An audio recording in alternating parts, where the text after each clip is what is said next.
All right. Thank you all very much for being here, joining the Equity Strand. I know nothing can bring people in after lunch like a good policy discussion, so I know I'm here with the hardcore people, and I appreciate that. My name's Kent McIntosh. I'm from the University of Oregon. I am honored to be presenting with Dr. Ambra Green from the University of Texas at Arlington. I'm going to start with a little bit of a background info, and then Ambra is going to go into some of the research and recommendations that we will have for you. So I do want you to think about, as you go through the work that you're doing, think about where you are in your policy journey right now. Are you just getting started? Do you have a sense of what you're doing and where you need to go? Are you still wondering about it? Have you made some steps to change and you're wondering about how well it's working? Or do you have all of the components that you need? If you have those questions, then you are in the right place. I also want to acknowledge the good work of the PBIS Center's Disproportionality Work Group. This is a group of volunteers who have put a lot of good content together. Ambra is a member, and everything that we do, we build, is freely available, and it is available for you on the PBIS.org website, including some of the resources that we are going to be talking through. So to get a little bit of a sense of you all, I'd like you to come with me on a little bit of an exercise. I'm going to ask some questions, and if they apply to you, I want you to say in your loud teacher voice, "That's me," okay?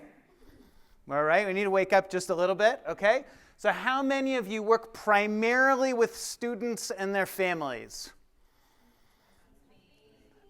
Thank you, okay. We'll keep working through that. How many of you work primarily as school administrators? All right. How many of you work primarily at the district level? Everyone's a little quiet on the district level one, but that's okay. I heard more people, but a little bit more of a hushed tone. Your teacher voice is receding over time, apparently. How many of you work primarily at the state level? Okay, a few of you there. Wonderful. A few I know. All right, how many of you work in or with schools implementing PBIS as the equity work that you're doing? Okay, that was the largest of the group. Great. So I'm going to provide a little bit of background, and then Ambra is going to go into the greater detail about what we're doing with this. We're going to make an assumption that you know that equity in school discipline is a problem, so we're not going to spend our valuable time just documenting a problem that we all know about and are coming here to handle. If you have not been to the PBIS.org equity page, we have some new materials that keep popping up for you. One of them related to our recommendations for enhancing equity in school discipline. That guide has just been, or that brief has just been updated earlier this year. And I'm going to share with you here which of these 5 things that we might discuss and talk through today. And you'll notice that the equity strand of the conference here actually walks you through each of these parts. All right, it's good to see some stragglers making their way in. Thank you for being here. All right, so number 1 is collect, use, and report disaggregated discipline data. Number 2, implement a behavior framework in a culturally responsive manner. Use engaging academic instruction, develop policies, and then teach strategies for neutralizing implicit bias. And what you've got here is a handy-dandy guide to how to get to this content at this conference. So you note that some of these things are a little more preventive, some of them are a little bit more reactive, some of them are a little bit of a combination. I would probably say that policy work can be a combination of preventive and reactive work that you might do. So if you are here in the C5 area, then you know that we're talking about policy work. But you also know that policies alone are not going to do everything, and building a safe, effective classroom environment is not going to do everything. We've got to handle this through many, many avenues, and these are sort of our best bets for doing that.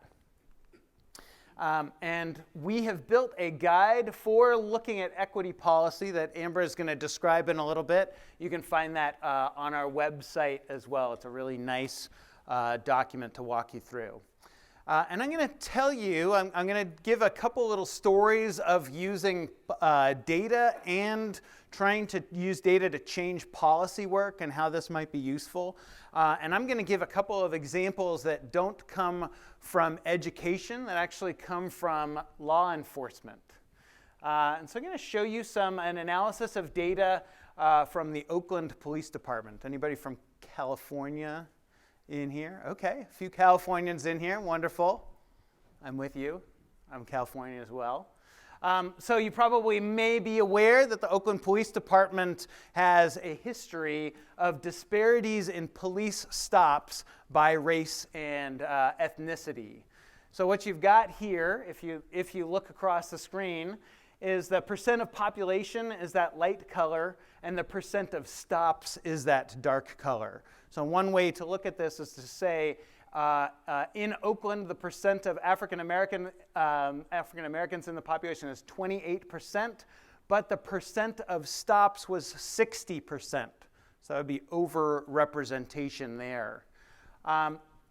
And you might look at your school data or your district data or your state data and see some of these what are called composition reports and be able to look at disproportionality that way. So the analog would be we've got 28% of our students are African American, but 60% of our suspensions or office referrals are related there. So they dove into their data and took a little bit of a closer look at that.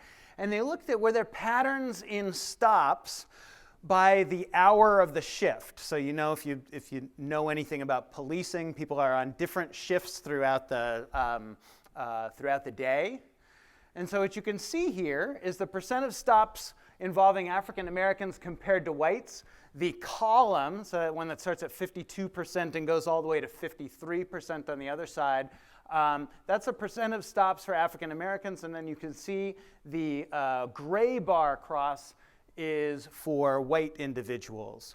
So you don't see that much of a difference. Overall, it sort of stays about the same. It most certainly stays about the same for white individuals. So they also looked at time of day. So here's that light blue is first watch, the middle one is second watch, and then the dark blue is third watch. You see mostly, if you sort of squint, it looks right about the same line. We don't see patterns here. But take a look at this. This is the number of stops during a shift. And what you can see here is now we're looking not at the number of stops, but we're looking actually at how often people were searched after a stop or put in handcuffs after a stop. And what you see, if you look, is the first stop. We've got 35% likelihood of a car being searched or being searched for an African American, 42-48. So you see this increase over time, or increase throughout the shift by number of stops. And you see for white individuals that there really isn't much of a pattern. It stays about the same. And you see the exact same pattern for cuffing somebody as well. It goes up. So they've taken a little bit of this work and said, there's something to do with how busy your shift is, where we see increasing disparities. And you might very easily look at your school discipline data and see some of those patterns and say, what are some things that we can do policy-wise, whether for this they were talking about enforcing brakes or something like that. I'm going to share with you a separate one. This is a different police department, Las Vegas. We've got some Nevadans here, I see, around in the room. So one of the things that the Nevada Police Department, Las Vegas PD took a look at was their use of excessive force. And one of the things they found was high rates of excessive use of force in specific situations. And one of those situations, the greatest one, was after foot pursuits, so after chasing somebody down. Okay, so start thinking about this. I don't know if you've put yourself in somebody's shoes like this. Think about the adrenaline that's going through your body when you are when you might be chasing somebody down, and then all of a sudden you catch somebody and then are putting hands on. One of the things that Las Vegas Police Department has done is they've invested a lot of training and resources in understanding and trying to change implicit bias. And so far, they have not found too many positive results of that.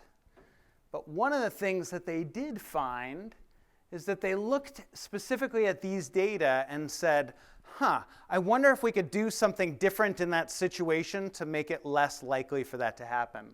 So what they did is they put in a policy that if you are involved in a foot pursuit of an individual, you do not become the person who lays hands on. You do not become the person who follows through. You do not. Essentially hand it off to somebody else, maybe whose adrenaline is not quite so high in their system. And what they found is that change reduced excessive use of force by 23%, by about a quarter. So that's a policy change leading to improved outcomes when a change in training and awareness building didn't do it. Okay, so now thinking about that, coming back to education, coming back to school systems, which is probably where you were thinking about going to anyways. One of the things that's useful for us to do when we think about building good policy that's going to get us the outcomes that I was just describing before, we want to think about what are the ways that policy could help and what are some ways that maybe it wouldn't. So some of the things that could help. We could use policy to highlight a common priority that we have, a focus on equity, a focus on success, not just for most students, but for each student. We'll talk a little bit about that. Could also reduce effects of explicit or conscious bias, where people knowingly are treating people differently. And it could also help us implement other practices that we know are effective in getting to equitable discipline outcomes. Other thing that it could do also is reduce use of things that we know are harmful to students and would actually increase the discipline gap. So here's what I'm going to do. I'm going to share with you, I talked about highlighting a common priority. I'm going to share with you a mission statement here from an anonymous school district in Southern California. All right, take a look at this and read it, and then ask yourself, what do you think about it and how effective it is?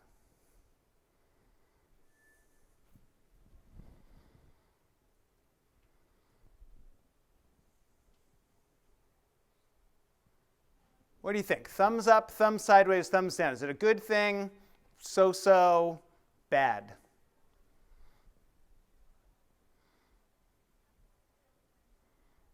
All right, we're getting some so-sos. Most people are right around here. Okay, there's some nice words, right? What is the likelihood that it is actually going to be effective? We know from research, not in education, but in the business world, that the likelihood of this actually changing outcomes is very close to this number right here. Okay? This looks a little bit like lip service. And when we say we are a group that is equitable, we don't always automatically get equitable outcomes. Some people I worked with in a team did a literature review of elements of effective discipline policies and built them into these three bins of ineffective, stuff that might work or might not work, and then ones that seem to be a little bit more effective. I want to give a little bit of a caution that there is not a lot of research in educational discipline policy. There is, so some of this comes from law, some of this comes from business. But I'm going to lay out a few of these things. And some of them are not going to be surprises to you. Some of them might be a little bit of a surprise. So in the ineffective category, general guidance on equity, like don't be biased. It's a nice thing, but doesn't actually work. I wish it did. Including a commitment to equity in your mission statement. I already described that. A nice thing, but in of itself is not going to do much. One-time, one-shot cultural sensitivity or diversity trainings. Anybody participated in one of those? Yep, okay. One time without a sustained effort, unlikely to make any difference. And then this one down here, zero tolerance policies. Zero tolerance policies are actually probably our most researched and most studied policies, and are actually extremely effective in increasing the discipline gap instead of decreasing the discipline gap. So that is unfortunately the best evidence-based practice we have up on the board, sorry to say. Here's some things that we have some research, but not a ton. Teacher-student ethnic match, meaning trying to hire teachers who represent the student population. There is a lot of outstanding research showing that having more teachers of color increases achievement for students of color, increases identification for talented and gifted programs, increases graduation rates, actually increases going to college and making it through a year of college. But there is not much solid research that says it changes anything related to school discipline. We've got some research that says a little bit of a positive effect, and some research that says no to negative effects. So this is not our silver bullet for school discipline. It's actually pretty good for all of the other reasons, and so it's a very, very good idea for just about everything. We just don't have a lot of support for it in equity and school discipline. Another one, having clear, more objective discipline procedures. We don't have strong evidence for that, but we do have some evidence that says the more vague our policies are, the more likely implicit bias is to influence our decisions. Adopting proactive, positive instructional approach with students. We've got some good case study evidence of that. We've got some good case study evidence. For example, I showed some this morning, and you can find some up on the website of PBIS, having an effect, not an enormous effect, but an effect on decreasing the discipline gap. And then also guidance to consider academic skills in school discipline decisions. So having a discipline policy that says you are not allowed to make up work after you have been suspended doesn't work particularly well, other than getting students farther and farther behind and more likely to be suspended in the future. Here are some things that we think are probably more effective. It fits on the opposite side. Removal of zero tolerance policies. Regular sharing of disproportionality data with managers and administrators and holding them accountable for their decisions. We see some of that in the business world. We've been testing some of that and have had limited to not great effects for that. And then also installation of ongoing processes. This was the longest and hardest to read one for what to do. So this is a policy that says you will have a process with action plans and so on. So here's some things that we know do not work in policy. Number one, putting a policy in place but not telling anybody about it. Very unlikely to work. Number two, putting policies in place that don't change interactions with students or their families. Unlikely to work. And then number three, implementing policies without any accountability for following them. Okay, so what you're seeing here overall is that this is an area that requires more research. We don't have all of the answers other than get rid of zero tolerance policies, other than get rid of academic penalties for school suspensions. And I'm going to turn it over to Dr. Green, who is going to share some of her research in this area and some guidance. Okay.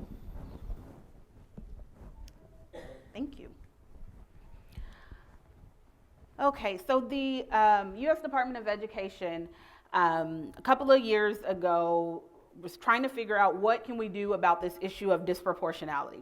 And what's been happening is that every year the Office for Civil Rights provides a civil rights data collection survey that many of you may know about, as this drives your data collection in your SEAs or LEAs. Every year they come out with this civil rights data collection survey. It is representative of the national population. Each LEA has to report their discipline data to their SEA, which then reports it to the federal government. So it's every about January, February, March, a report comes out for the past 2 years prior to that, so for that information. So that's one thing that the department does. Another thing that was happening, we were receiving Dear Colleague letters about disproportionality, some guidance documents for those as well. Now, whether or not the current administration chooses to remove these guidance documents or what have you, the guidance is still helpful in the situations that we still have in our school regarding disproportionality. The 2014 Dear Colleague letter specifically said that districts should remove zero tolerance policies and exclusionary practices, implement multi-tier behavioral systems of support, manage discipline equitably, implement PBIS, restorative practices. These were some examples that the document said to do. So what a team of us did was think about what the federal government is doing and what we're seeing or provided guidance for and what we're seeing in our school, particularly as it relates to positive behavior intervention and supports. The blueprint, the PBIS blueprint, specifically targets policy and systems in alignment. So this is directly related to PBIS and how PBIS is used to address some of these disparities. What a team of us did was we pulled the top three, as far as enrollment sizes, the top 3 districts in every single state, including the District of Columbia. We pulled those policies and we analyzed those policies according to what we made an adaptive checklist, the checklist for analyzing district policies and equity, calling that CADPPE. That checklist was created by looking at this key elements of policies to address discipline disproportionality guidebook that's also on the PBIS.org webpage. We use that. We also use a couple of other policy checklists from Longstretch and all, Finnegan Bonin, to develop that CADPPE document. We looked at those 147 policies. There were a couple of, like New York, Hawaii, and DC were coded once because of their geographic region and how their districts are set up. So that's how we came up with 147 policies. And we looked for specific things. Particularly, we had 7 domains. That domains come from that guidebook that I referenced, this guidebook over here referenced earlier. And then we created sub-questions, 47 questions underneath, across the document, underneath each of these sections. So the domains were specific commitment to equity, family partnerships in the policy development, focus on implementing positive, proactive behavior support practices, having a clear objective, the removal or reduction of exclusionary practices, implementation of a graduated discipline policy, and having procedures with accountability. So those are the domains that we used. This is just an example of what CADPPE looked like. So you can see there's element 4, which was clear objective discipline practices, and those are some of the questions that were underneath those. If those policies did include those questions, it was a check mark. If they did not, we left it blank. And so we had these questions for all of the domains, or set of questions. Here's another example. So element 6 was graduated discipline policy, and we asked questions of those as well. So one of the questions If you remember, the policy, the guidebook, or the elements were very broad. So for the purpose of this presentation, I pulled out the elements that had to do with suspension, zero tolerance policy, and graduated discipline. Okay, but there are a whole bunch of other questions that I have the data for. So one question was, does the policy provide practices for reinforcing pro-social and expected behavior? Across the 147 policies, 87% of those policies did not have a policy that provided practices for reinforcing pro-social behaviors. So remember, if we're thinking, okay, the federal government said and gave guidance for what to do and what to have in your policy, we are trying to implement, or our schools are trying to implement PBIS, but does that reflect in our policies, right? So there may be a disconnect, and that's something to think about, a disconnect between your implementation and then the policies that you have in place. Another question is zero tolerance or automatic suspension procedures for certain behaviors mentioned as a practice or strategy in the district policy. What we found was we had to add that little caveat or that description of an example, because sometimes the policy wouldn't say zero tolerance, it was this automatic suspension. So it got a little tricky there. We were like, no, we know that that's really zero tolerance, okay? So for that question, 75% of the policies did have zero tolerance still mentioned as a practice to be used across the 147 policies. About 25% didn't, though, so that's good. Okay, we're making progress. Don't want to just point out negative here. Another question, is there clear communication that if indeed there needs to be a suspension for whatever reason, is that suspension or expulsion limited to behavior that imposes a serious or credible threat to the safety of students and staff? And we found that about 88% did not have clear understanding or instructions for the use of expulsion or exclusionary discipline practices. Does the policy include descriptions of and guidelines for using alternatives to suspensions? This one we were a little more happy about. About 40%, 38% did have some instructions for or descriptions for using alternatives to suspension. Does the policy restrict the use of exclusionary discipline for nonviolent behavior incidents? 93. So what that means is, and how that's a little bit different from the other, is are policies restricting the use of exclusionary discipline for things like truancy, or the things like tardies, or disrespect, or defiance, right, or disruption, all of those 3Ds that are very much arbitrary. And about 94% they were not. Does the policy provide list of possible instructional responses in place of punitive responsive? And that's about 30% did, so that's looking good. But we still have about 3/4 away that did not. So why do you think, although we have the guidance documents, we're saying we're implementing PBIS, why do you think we're still seeing these exclusionary discipline practices happening in our schools or in our districts? So that's not a rhetorical question. I want you to think about that and turn and talk, and then I will ask for maybe 3 comments, and then we will come back together. The very next thing, I believe, addresses what you all are saying. Misconceptions, right? Misconceptions about suspension, the function of suspension. So I guess it was maybe last year, there was an article colleagues and I wrote about common misconceptions of suspension and then ideas and alternatives for school leaders.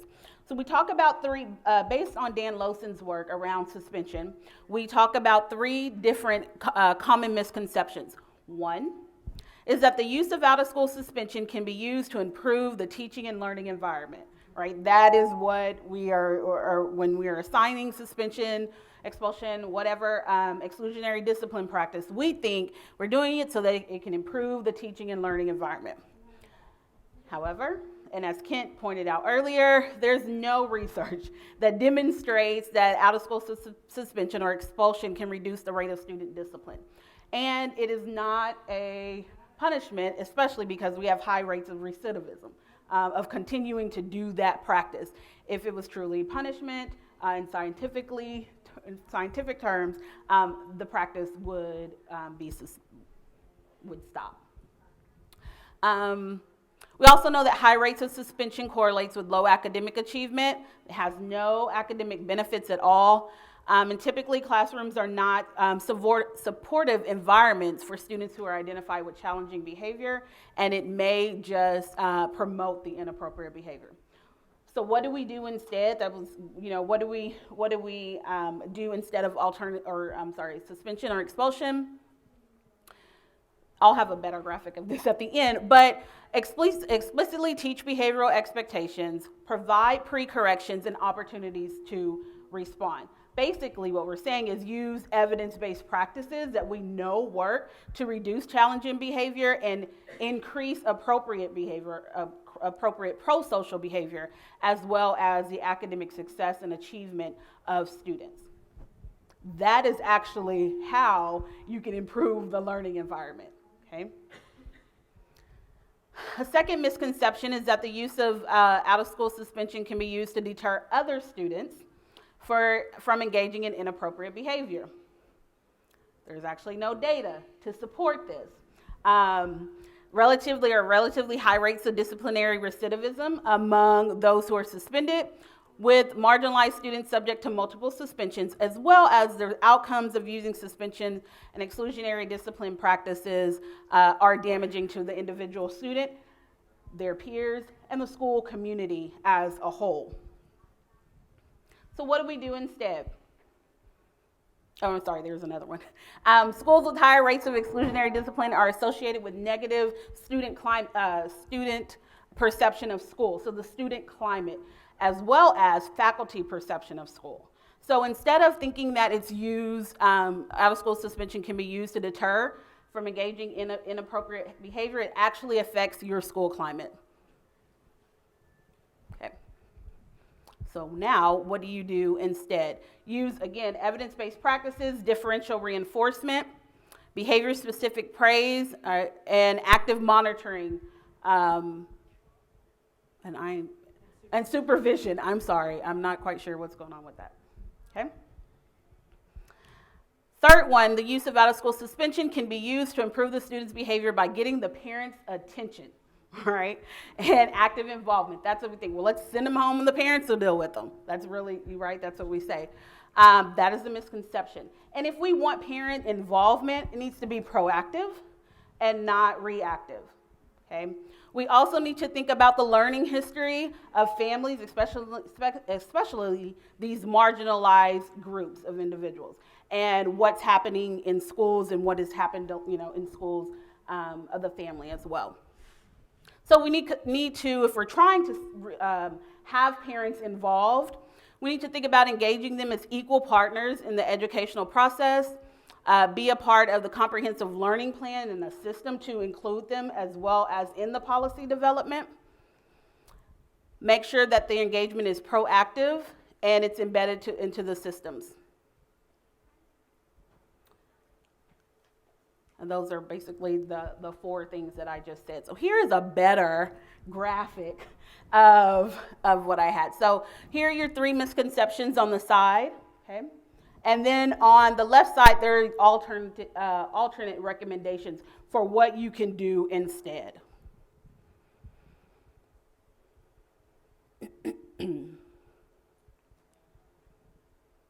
So recommendations. Very first one is a paradigm shift. What do we think the function of suspension is? How can we communicate to our other faculty, to staff, to administrators, the true, what suspension is, right? It's not a gotcha moment. It's not to be punitive. or the purpose of going through consequences for students. So one is a paradigm shift. Two is thinking about your policies and recommendations. And we mentioned this before. Here's the guidance document, PBIS.org. You can go to school and then equity and PBIS to find this document. This document has those 7 elements of policies and how you can revisit your policies and revise them. Here's some more recommendations, as well as those that are in the policy guidebook, but include a specific commitment to equity, especially if you are a district that has been cited for disproportionality, or even if your rates are already are pretty much high and you're trying not to be cited, right? But more so, you're trying to be equitable in implementation of your disciplinary practices. Make sure you have an explicit commitment to equity. Installing effective practices, those are those evidence-based practices, require clear, objective school discipline procedures, support that implementation of the evidence-based practices, and replace exclusionary practices with instructional practices. And last, I heard you all kind of snicker a while ago when Kent said that we're enacting, or it's actually not helpful if you're enacting policies that people do not know about. And that's true. And it is such a thing that Ken actually had to say that, because schools are enacting policies that no one knows about. So you create teams and procedures that will enhance equity, share the data regularly, and build equity outcomes into the evaluation system. So we're thinking about systems, as you mentioned earlier. What are the systems, not just one person doing things, but how are we handling different issues that come up in our school related to discipline? Here's a policy example with accountability. So I will actually read this to you so that you can, because it's a lot of words. The board directs the superintendent to develop and update a detailed action plan to address equity with multiple metrics to assess progress in reducing inequities in school discipline. The action plan shall identify district leads and clear procedures for school staff.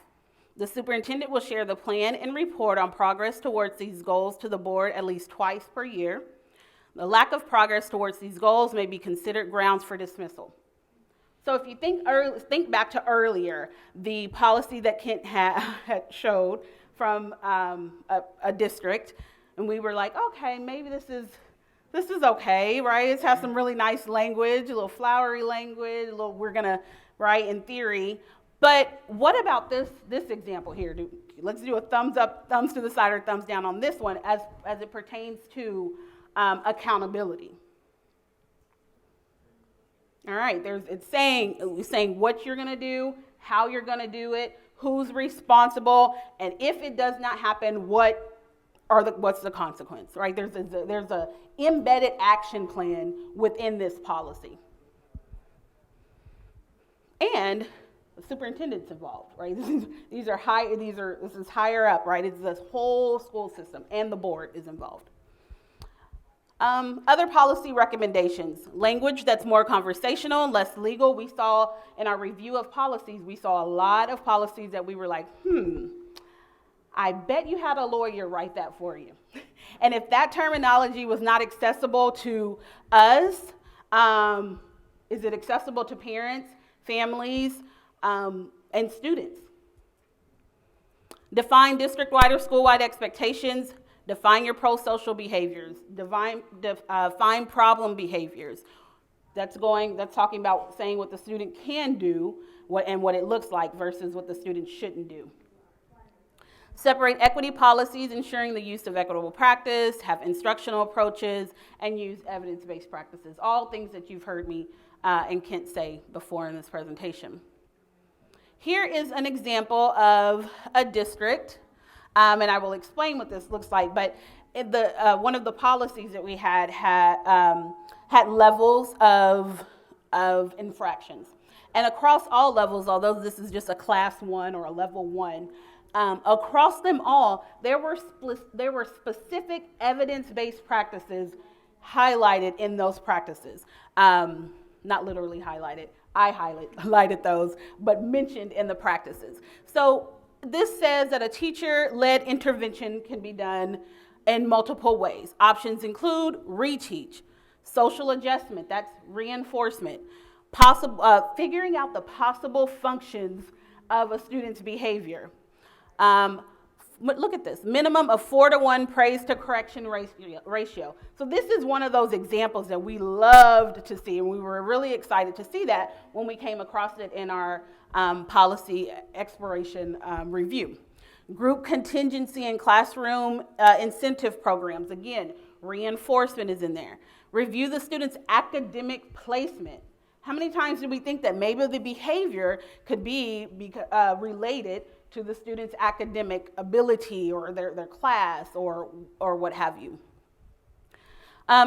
Identify the student's interest and incorporate their interest in the classroom lessons. Sounds a little bit like knowing your student, one, having a relationship with your student, and it sounds a little bit like have some culturally responsive instruction going on in your classroom, okay? So here's an example. This was done throughout their policy at different various levels. Here are about 3 non-examples that we saw come up often. 1, students suspended from school will receive up to a maximum of 50% credit for all makeup work completed for the time they were suspended from school. So this is kind of like punishment on top of punishment, right? And as Kent mentioned earlier, this is increasing the academic gap between our students, okay? If we're only giving credit, if they've done the work and completed it, and we're only allowing up to 50%. Another was missing an assigned detention or misbehaving during a detention will result in referral to the office for disciplinary action. Subsequent offenses will include in or out of school suspension. So if you're not going to detention, you're gonna get to go home and be suspended from school, right? We saw that a lot though. So many of the policies continue to use suspension for truancy and attendance reasons. That's not appropriate. Okay, so any questions, or what questions do you have for either me or Kent? So the policies can be written to be accessible. I don't think that's the case, but that's what I've heard sometimes, Okay, yeah, so the policies, there's no set, or I haven't heard of any set, norm of the policy has to be written at, a graduate level or something like that. I'm not even, so it certainly should be written to be accessible to all and then posted and shared with everyone. So I specifically do not know of any other than posting it, sending it home, getting it signed, returning it that way, making sure there's accountability in having that returned, and then holding parents and families accountable when there is an issue or before an issue or what have you. I've heard that schools go back to the student code of conduct. So it's not just an arbitrary, this student, here's what's going to happen to this student, but it's per the student code of conduct that you received at the first of the year, so on and so forth. That's my experience with it. Oh, you're over there. Did you? I'm gonna mic up the questions too. Okay, thank you. Yes, I know. I think in our district, one of the things we looked at, not only changing the policy, but communicating the why, not only to the staff members, but to parents. And so we started holding community meetings, and it was really transformational. We're not there yet, but I think people understand at least the background on why we want to make the change. And it wasn't necessarily the policy. I think a lot of times they don't understand why we're making the change. As a principal, I remember the most common question I had when I was disciplining somebody was, what is the other kid getting? And that just shows to me that they didn't understand the why. So I guess when you look to change your policy, don't forget to, you're obviously changing it for a reason you understand the why, but does your staff and does your community? If the answer is no, then you're going to get a lot of resistance. Good point. Thank you for sharing that. One other little piece of language that people use, and I've heard it throughout, it's very common. This student needs to take responsibility for his or her behavior. So why would we punish them by essentially doing something to them that actually takes away responsibility for their behavior from them and puts it on us? It's a little bit of a tweak on that. Yes. Kent's coming around with your microphone. Thank you. We've started a new system in our district, in my building, as building principal. So an alternative to suspension, we've started a process where we use reflective support rooms, where we get the kids together. If there's two kids that have had issues, we have them do goal setting, we have them walk through what happened, why did it happen, and just from that communication, we've learned so much about that kid's life. Maybe they didn't have dinner last night, maybe dad went to jail, maybe mom wasn't home. So just digging really deep into understanding the why are these kids acting or behaving the way they have been. This reflective support room has been very, very, very helpful for us limiting the amount of suspensions. And it's going into October, and maybe we've had to just, discipline maybe 1 or 2 kids. But also, not only that, but we've seen a lot of support from parents. So if your child is acting out, we want to know, where is it coming from? Talk to mom, talk to dad, talk to auntie and grandma and say, hey, we're having these issues. Have you noticed it at home? And getting parents into the building, talking to myself as a principal or my dean of students, we're able to really open the door and get an eye of what the issues are. So that has been exciting. We're looking for, this year really keeping kids in school, because again, when they're out of school, it does nothing for them. And also, last I want to say is that it's a whole mindset. It's a change in mindset. As I was telling my teachers, listen, this year we're going to try to limit as many suspensions as possible, which means that you're going to have to develop ways within your classroom, intervention strategies to keep kids in the classroom. So what did you do first, second, third? And then, we can get to the nut and bolts of things. But it's truly a mindset, change of mindset. But Right. It works. It can work. Right, thank you, I agree. And just one other thing is kind of remind me of what you were saying, and I kind of mentioned this earlier. Tomorrow's session, Rhonda Neese has a session about alternatives to exclusionary practices. And she talks about a study that she's conducted and currently actually has an IES grant to continue to do this. But when talking to the students about it, I'm not sure if it's a reflective room or something like that. You should go to the session and find out. But it reduced the amount of time that students were out of class and talking to administration about whatever happened. And it is a conversation to figure out why the student did this, what supports the student needs from the teacher in case something they need assistance in a situation like that. Another time. So that's a session tomorrow. Her name's Rhonda Neese. Anyone else? I just have a comment that with your reflective room, I bet within a year you'll easily afford the salary of that person from the increase in your attendance. Because the ADM, that's one thing that speaks to a board, speaks to the superintendent, is changes in that. So that's impressive. Good point. Thank you.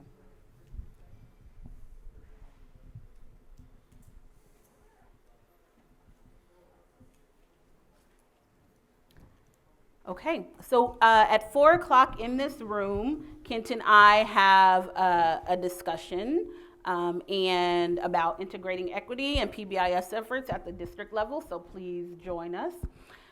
And